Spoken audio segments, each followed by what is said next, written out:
What's up, guys? Today I'm in Central Rock Gym Water. Hey guys, listen, okay? This is my first time doing this. Hey, what? So like he was about to say, we are here at Central Rock Gym Watertown. It's my home base. Obviously you don't know who I am. I'm gonna give you a little backstory. Just check out this clip. You'll understand everything. What's up? I'm Alec. I'm a CRG employee, and my name is spelled with a C instead of an X. It's pretty cool.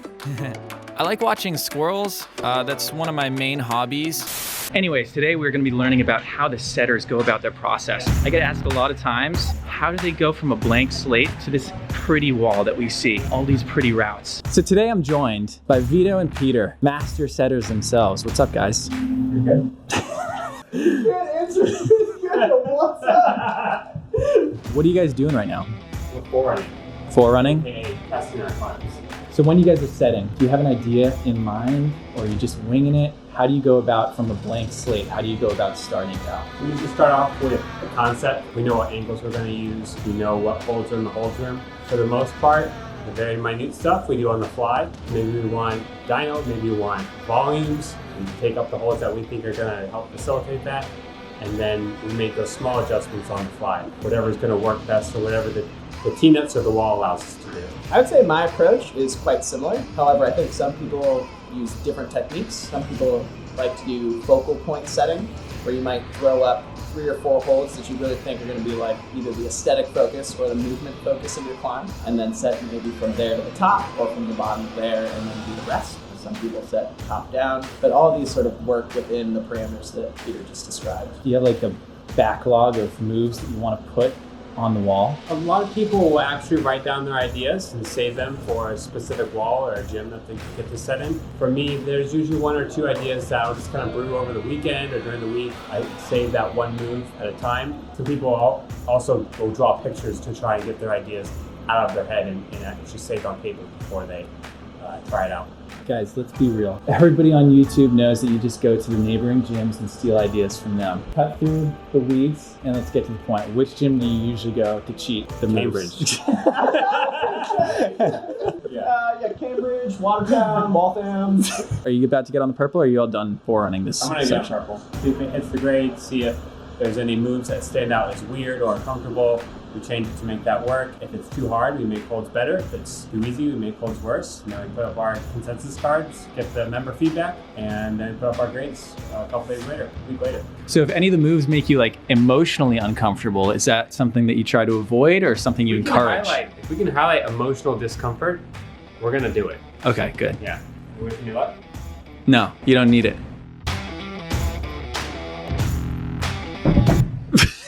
I think you need to add a foot at the bottom. Don't get my shoes in the shot. I'm thinking like some rad action music cutting in right now. You doing Mission Impossible stuff.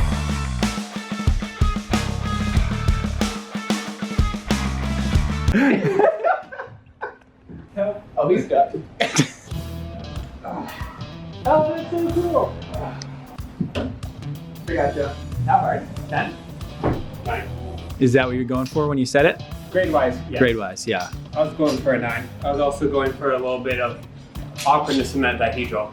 There's not a clear path. It's more of wrestle your way through whatever works for you, gets you out of there. It's going to be very different for different heights, different bodies. Types. Different bodies. Different bodies. It looked pretty uncomfortable up there. Emotionally. Emotionally, yeah. Is that not the lesson learned? No, that's the lesson learned, I think. Yeah. Challenge yourself. Emotional instability. Just to be clear, I was joking. Peter was not joking. I'd say there's never really any boulder that I'm fully just hoping that it works out. There's still intention. Sometimes a T-nut doesn't work, sometimes a volume doesn't fit on the wall where you want it to, and then that's your moment of just figuring out something new on the spot, going with the flow there. I think the term winging it kind of belies a sort of organic process. What he described shows that he comes with all the holes that he needs and he has an idea in mind, but there's a need to adjust on the fly depending on available real estate and other considerations that might occur. Hey, why don't you head downstairs with Ryan and I'll meet you down there in a second. Sounds great. Oh, what the? Get it, Vito. Maybe that looks like it That'll be okay. That was fine. Yeah. So what are you guys looking for when you're forerunning? What's the purpose of forerunning, and what are you looking for specifically? We're looking for a couple things. So regardless of grade, we're always looking for quality, fairness, and ideally fun. And then besides that, for us, we're trying to also meet and fill certain quotas of grades that we need. Ryan, anything to add? What a natural. I think Vito said it pretty well. Oh my God, Ryan! Biggest things were making sure like movements are safe. Movements are fair for different body types, body shapes, Beard quality. beard quality. Yeah, more beard equals more drag. Some setters will like say there's like 3 Fs: fair, functional, and fun. For the commercial setting, which is like what we do day to day, fun is usually quite high on the list. And then for comp setting, usually fun is quite low, and it's more difficulty of movement that is prioritized. So what are you guys looking for on this yellow one specifically? It felt a little too easy on this second volume. It was probably an additional hold that we don't need, and by removing it, hopefully it accomplishes, 1, it simplifies it, and 2, it makes it a little bit harder. So this is straight from here. 1, 2, yeah. That's good. We're done, so. I think it's quite good. How do you determine the grades? At least in our daily setup, we have grades that we aim for from the start. On good days, we hit them perfectly the first time, and then on your normal days, they require a little tweaking to get them within that range. I would say that part of the ability of a route setter is to tell what movement, what hold, and what level of spacing sort of creates a certain difficulty, I would say. Right, so if a certain move is too hard for what you have intended, certain move is above that. So you adjust that move. Yeah, and there's a number of ways to do that. You could shrink the distance between the holds. You could make the hold you're leaving much better, make the hold you're going to much better. You could change the movement itself. It might be a matter of as little as rotating a couple of degrees one way or the other, the destination hold or the departure hold. There's a myriad of ways that you can sort of modify the difficulty. But part of the challenge is just being able to recognize what that change will be, or like how far outside of the target range you actually are. Ryan, anything? In all forms of rock climbing, you determine the grade based on your subjective knowledge about the climb. If you look at the climb from the ground, you can predict what it might be, but until we get on and try the move, you can't actually tell what it is. It's just like every grade in rock climbing period is all just like someone decided it was a grade, and we just have a smaller pool of opinions on a grade. Yeah, and that's part of the reason it's important to work as a team. Certain movements might come easier for Ryan than they do for me. Likewise, certain movements might come easier for me than they do for Ryan, and that's just a sort of result of either our particular strengths or our morphologies. I have much bigger calves than Ryan does.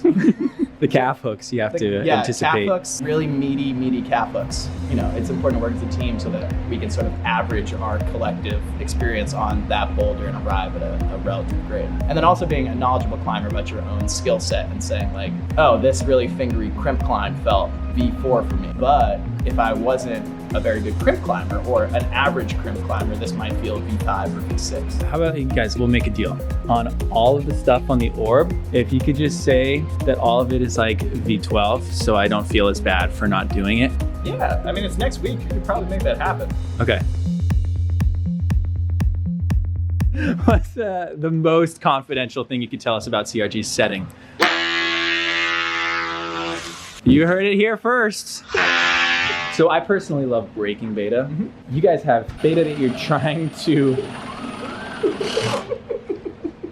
So what are your thoughts on people breaking the beta? So I think the ability to break beta is a pretty valuable skill. I think as a climber, being able to recognize movements that you can bypass, I think that's very good and very progressive in your own climbing. However, I do think that there is something to be learned about climbing a route the way it's intended. It'll often teach you movement that you are uncomfortable with. The reason you are breaking that beta is because that movement feels challenging. I would suggest that even if you can climb a route with broken beta, try to climb it also with the intended beta. Breaking beta is gonna, get you up the wall, but it's not gonna teach you anything for further rock climbing, because clearly that's a skill you already knew how to do, because it was easier for you to do it the way we didn't intend it, rather than learning the skill it would take to do it the way we intended it. So next time you see that skill in a way you can't break it, you wouldn't have learned it when maybe you could have. To come in and break the beta speaks to an approach in climbing that will hinder you in the long run. It's not allowing you to progress because you are prioritizing sends on these arbitrary plastic climbs over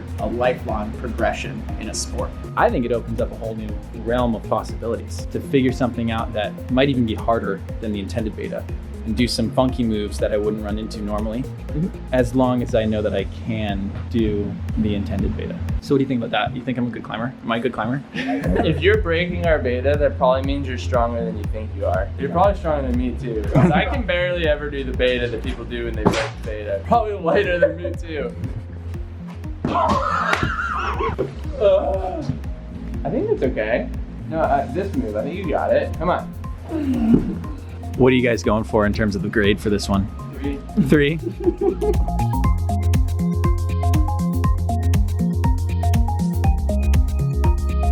Come on, 22.